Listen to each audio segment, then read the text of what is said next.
Good morning students. ये video मैं Kolkata waste Bengal के स्टूडेंट्स के लिए बना रहा हूँ। उस कोर्स में आप स्पेशलाइजेशन करना चाहते हैं उसके बारे में हम लोग डिटेल डिस्कशन करने वाले हैं। About the top companies, top salaries क्या हो सकती है उसके बारे में डिस्कस करेंगे। हम डिस्कस करेंगे about the top best colleges जो आपके लिए हो सकती है। अबाउट दी मोर एजुकेशन, हमारी क्लासेस चलती है मोर एजुकेशन के नाम से, उसके बारे में भी डिस्कस करने वाले हैं। तो चैनल को सब्सक्राइब कर लिए, वीडियो को लाइक कर लीजिए। बाकी की इन्फॉर्मेशन हमारे सर आपको देने वाले हैं। Thank you. ये वीडियो मैं एएनएम, जीएनएम और बीएससी नर्सिंग के स्टूडेंट्स के लिए बना रहा हूं। अभी आप लोगों ने 12th क्लियर किया है, now you are planning for BSc nursing. देखो बहुत डिटेल में अपन डिस्कस करेंगे job opportunities, government, private, other options, वो सारे डिस्कस करेंगे। अब्रॉड में और इंडिया में कैसे जॉब मिल सकती है, और बहुत डिमांडिंग कोर्स है, पूरा डिटेल में अपन डिस्कस करेंगे। इसके अंदर जो आपका एएनएम और जीएनएम है ये डिप्लोमा कोर्स होता है, और जो नर्सिंग बीएससी नर्सिंग है आपका डिग्री कोर्स होगा। तो इसको अपन डिटेल में डिस्कस करेंगे। जॉब अपॉर्चुनिटीज इंडिया में कौन सी है, अब्रॉड में कौन सी है, और ग्लोबल लेवल पे कौन से एग्जाम्स लगते हैं जिससे यूएस में, यूएई में, कनाडा में आपकी जॉब लग सकती है, इसको डिस्कस करेंगे। थोड़ा सा मैं बता देता हूं। बेसिकली गवर्नमेंट ऑफ इंडिया ने बताया है 2027 तक मशीनें करेंगी काम। 42% जो है आर्टिफिशियल इंटेलिजेंस और मशीन लर्निंग से काम होगा। तो आप ये मान के चलो जो भी कोर्स आप करने वाले हो इसमें आर्टिफिशियल इंटेलिजेंस और मशीन लर्निंग को इंटीग्रेट करके चलना, क्योंकि इसकी जबरदस्त डिमांड आने वाली है। एआई एमएल की नॉलेज आपको भी होनी चाहिए। अगर यहाँ पे देखिए फास्टेस्ट ग्रोइंग जॉब, बहुत सारी जॉब्स आने वाली है। बिग डेटा, फिनटेक, एआईएमएल, बहुत सी जॉब्स जाने वाली है। Fastest declining job, post office clerk, bank teller, data entry, cashier. आज कैश डिपॉजिट होता है बैंक में एटीएम से, एटीएम से विड्रॉल होता है, पासबुक मशीन से अपडेट होती है। तो बहुत सारी जॉब्स जाने वाली है और आने वाली है। तो एआईएमएल को इंटीग्रेट करके चलना, इसकी डिमांड हमेशा रहेगी। मेरा क्लासेस चलता है ऑनलाइन, ऑफलाइन, रिकॉर्डेड, तीनों मोड पे मैं क्लासेस ले रहा हूँ। मुंबई में मैं पढ़ा रहा हूँ, जयपुर में पढ़ा रहा हूँ। उसके अलावा बहुत सारी चीजें जिसको अपन डिटेल में डिस्कस करेंगे। अभी आते हैं अपन एएनएम, जीएनएम और बीएससी नर्सिंग पे आते हैं। अगर मैं बात करता हूं तो एएनएम और जीएनएम आपके डिप्लोमा कोर्स हो गए, और बीएससी नर्सिंग आपका डिग्री कोर्स हो गया। एएनएम आपका 2 साल का कोर्स है, जीएनएम आपका 3-3.5 साल का कोर्स है, और अगर मैं बीएससी नर्सिंग की बात करता हूं तो 4 साल का कोर्स है। इसके अंदर अगर आप एएनएम की बात करें तो 12+2 आर्ट साइंस किसी भी बैकग्राउंड से कर सकते हैं। अगर आपको जीएनएम करना है तो उसके लिए साइंस कंपल्सरी, और आपको बीएससी नर्सिंग करना है तो आपके पास फिजिक्स, केमिस्ट्री, बायो होना चाहिए, और इंग्लिश तो कंपल्सरी रहेगा ही रहेगा। एंट्री लेवल पे फटाफट आपको जॉब लगानी है, एएनएम कर लो।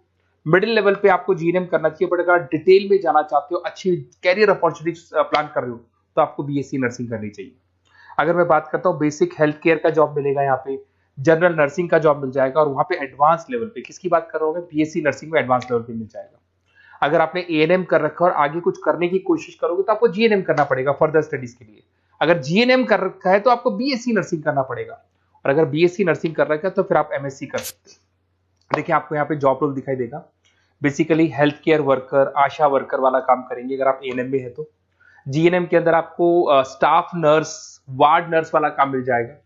बट अगर मैं बीएससी नर्सिंग की बात करता हूं तो आपको आईसीयू में एज अ नर्स वर्क कर सकते हो, ऑपरेशन थिएटर में ओटी के अंदर नर्स की तरह वर्क कर सकते हो। उसके अलावा नर्स एजुकेटर बन सकते हो, मतलब बेसिकली आप अपना खुद का जो क्लासेस बोलते हैं जिसको अपन कोचिंग क्लासेस वगैरह खोल सकते हैं। अगर मैं वर्क एरिया की बात करता हूं तो हेल्थ, यहाँ पे आपको आंगनबाड़ी वगैरह में जॉब मिलता है। अगर मैं यहाँ पे देखूं तो आपको हॉस्पिटल्स में जॉब मिलेगा, इधर आपको आईसीयू में जॉब मिल सकता है, टीचिंग जॉब मिल सकता है, गवर्नमेंट हॉस्पिटल में जॉब मिल सकती है, प्राइवेट हॉस्पिटल में। किसकी बात कर रहा हूँ, बीएससी नर्सिंग की बात कर रहा हूँ। अगर ग्रोथ की बात करें तो एएनएम के अंदर आपका लिमिटेड ग्रोथ होगा, मॉडरेट ग्रोथ की बात करें जीएनएम में होगा, और अगर हाई ग्रोथ चाहिए, आपको अच्छा पैकेज चाहिए, तो फिर आपको बीएससी नर्सिंग में जाना चाहिए। अगर यहाँ पे सैलरी पैकेज की बात करें, फ्रेशर से लेके गवर्नमेंट जॉब तक भी 30,000 तक जाओगे आप एएनएम के अंदर। जीएनएम के अंदर फ्रेशर से लेके गवर्नमेंट जॉब तक भी पहुंचते हो तो 12,000 से 40,000 तक पहुंचोगे। और अगर बीएससी नर्सिंग में जाते हो तो फ्रेशर भी हो तो आपको 18 से 30 मिल जाएंगे, और गवर्नमेंट जॉब तक अगर आप पहुंच जाते हो तो आपको 60,000 के आसपास मिलने लग जाएंगे। तो बेटर है कि बीएससी नर्सिंग करो, थोड़ा सा टाइम ज्यादा लगेगा बट आगे आपको पैकेजेस बहुत अच्छे मिलते हैं। अगर मैं यहाँ पे देखता हूँ क्विक एंट्री लेनी है, एएनएम में जाएंगे, बैलेंस ट्रेनिंग वगैरह देखना है, जीएनएम में जाएंगे। और अगर long term career growth plan कर रहे हो तो आपको बीएससी नर्सिंग में जाना चाहिए। अगर मैं गवर्नमेंट सेक्टर की बात करता हूं तो एम्स में आपका जॉब लग सकता है, उसके बाद में आपका स्टेट गवर्नमेंट में जॉब लग सकता है, इंडियन रेलवे में आपका जॉब लग सकता है, इंडियन आर्मी में जॉब लग सकता है आपका। उसके बाद में पीएचआई, सीएचसी में जॉब लग सकता है, आंगनवाड़ी सेंटर्स में जॉब लग सकता है। और कैटेगरी वाइज एएनएम का एएनएम वाला जॉब लगेगा, जीएनएम का जीएनएम वाला लगेगा, बीएससी नर्सिंग का जो थोड़ा सा हाई लेवल पे जॉब लगेगा। उसके बाद में अगर मैं प्राइवेट सेक्टर की बात करूं, Apollo hospital, Fortis, Manipal, CK Birla, सब में जॉब लग सकती है। तो सारे ऑप्शंस आपके पास रहेंगे। आईसीयू, स्टाफ केयर वगैरह बहुत सारी जॉब्स है। एएनएम जीएनएम की कैटेगरी वाइज जॉब लगेगा आप लोग का। अगर मैं बात करता हूँ एनजीओ की, तो इसमें health care India, red cross society, UNICEF, WHO, यहाँ पे आपकी जॉब लग सकती है और वो कैटेगरी वाइज आपका जॉब लगेगा।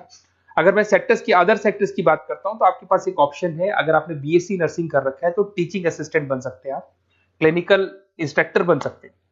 होम केयर में अगर देखा जाए तो आपको होम केयर नर्स बन सकते हैं। टेली कम्युनिकेशन, आजकल ये टेली कंपनीज बहुत चल गई, जहां पे आप पेशेंट को, रिमोट एरिया में पेशेंट है, डॉक्टर नहीं है, तो आप उसको देखेंगे, सारे रिपोर्ट्स डॉक्टर को भेजेंगे, डॉक्टर्स को रिपोर्ट्स को स्टडी करके आपको सारा देगा। उसको अपन टेली मार्केटिंग भी बोलते हैं, टेली कंपनीज भी बोलते हैं।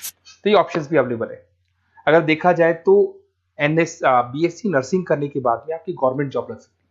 गवर्नमेंट जॉब के लिए अगर आपको यूएई जाना है उसके लिए अलग एग्जाम होगा, यूके कनाडा के लिए अलग एग्जाम होगा, और अगर आपको दुबई जाना है तो दुबई का अलग एग्जाम होगा। उसको देखते हैं अपन। अगर मैं बात करता हूं नेशनल काउंसिल एग्जामिनेशन, ये जो एग्जाम है ये यूएसए के लिए है। इसके अंदर आपका बीएससी नर्सिंग होना चाहिए, टॉफिल का एग्जाम भी आपका क्लियर होना चाहिए, और एग्जाम फॉर्मेट में ऑप्शन बेस्ड क्वेश्चंस आते हैं, 75 से लेके 145 तक क्वेश्चन रहते हैं। और इसका जो कॉस्ट आता है, बेसिकली एग्जाम का जो पेपर का कॉस्ट आता है $200 का कॉस्ट आएगा, और इसको क्लियर करने के बाद वो यूएसए और कनाडा में आपकी जॉब लग सकती है। अगर मैं बात करता हूँ दुबई के लिए, अगर आपको एग्जाम देना है तो DHA एग्जाम लगेगा आपका, दुबई हेल्थ अथॉरिटी करके एग्जाम लगता है। इसके अंदर आपका बीएससी नर्सिंग कंप्लीट होना चाहिए, 2 इयर्स का आपका एक्सपीरियंस होना चाहिए। एमसीक्यूज पेपर आएगा और $170 का आपका कॉस्ट आता है इसको पेपर को देने का, और ये वैलिड होगा दुबई हॉस्पिटल्स में। तो दुबई अगर जाना है तो ये एग्जाम आपको देना चाहिए। अगर यूएई का प्लान कर रहे हो, आबू दुबई का प्लान कर रहे हो, तो आपको HAAD करके एग्जाम है ये देना होगा। वही आपका बीएससी नर्सिंग और 2 इयर्स का एक्सपीरियंस चाहिए। ऑप्शन बेस्ड पेपर आएगा, 170 से लेकर $200 तक का इसका कॉस्ट लगता है। देखिए, अगर आपको बेस्ट कॉलेज देखना है नर्सिंग से रिलेटेड, तो आप मेरे को इस नंबर पे व्हाट्सअप कर सकते हैं या कॉल कर सकते हैं। तो मैं आपसे पूरा डिटेल में डिस्कस करूंगा। अपना नेम, नंबर, सिटी सब कुछ डाल के छोड़ दो और अपन डिटेल में डिस्कस करते हैं। और अगर कोई भी कॉलेज से रिलेटेड डाउट है तो मैं आपसे डिस्कस करूंगा। Okay, best of luck.